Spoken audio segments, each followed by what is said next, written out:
This is the new Galaxy Fit3, let's unbox it to know it.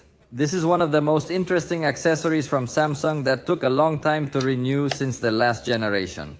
But currently I think it is very good. It is a kind of smartwatch bracelet, although formerly in the Samsung catalog as a bracelet. Since the Galaxy Watch bet on a round screen design, but in this case we see a rectangular screen. Let's see what else comes here in the box. As you notice, here comes a cable to put it to charge with its USB-C tip, and the other tip comes with pins.